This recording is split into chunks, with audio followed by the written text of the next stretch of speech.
The second tool in our decision-making toolbox is the 5 whys. And the 5 whys is a tool that can help you as a manager to define what the real problems are that need to be solved. And that's really important. And the history of the 5 whys goes back to Sakichi Toyoda, one of the fathers of the Japanese Industrial Revolution. And Toyota developed the 5 whys technique in the 1930s. Toyoda was an industrialist, inventor, and founder of Toyota Industries, or as you might know it today, Toyota, the Japanese car manufacturer. Toyota's 5 whys technique became popular in the 70s, and Toyota managers still use it today to solve problems every day. So it can be useful for you also. The 5 whys at first appears to be rather simple.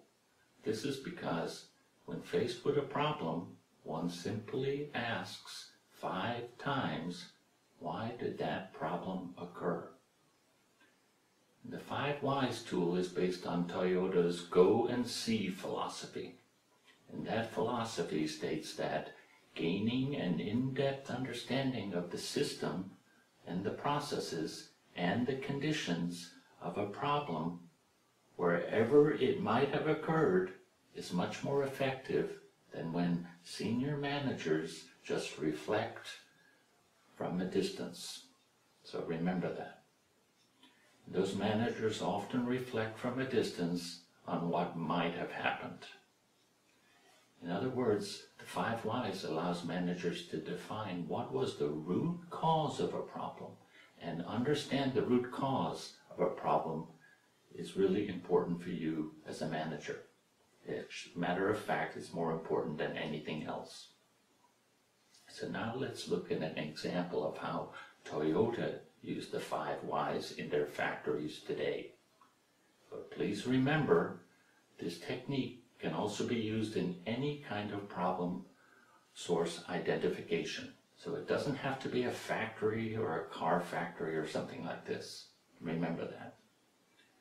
Let's say that one of Toyota's assembly line robots has stopped all of a sudden. When this occurs, the Toyota manager responsible for the robot line would begin to apply the 5 whys tool. And that manager might begin by asking, why did the robot stop? And the answer the manager might arrive at could be, it stopped because an electronic circuit overloaded. The manager might then ask the second why. Why did the circuit overload? Well, the circuit overloaded because there was not enough lubrication or oil on the bearings, and they locked up.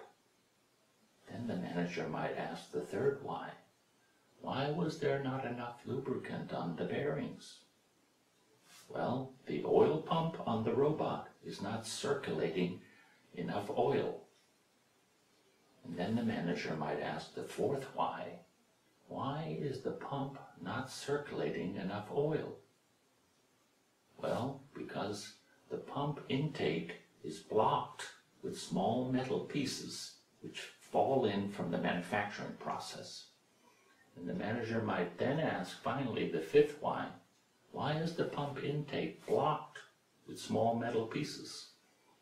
Because there is no filter on the pump. Well, the answer is the filter. And there might be other problems associated with the answers of the other whys. So if the 5 whys can help Toyota in solving their problems, the 5 whys can also help you in identifying the root cause of almost any problem you might face. But please remember that the key to understanding the magic of this 5 whys technique is that each time you ask why, you are in fact looking for an answer that is grounded in fact.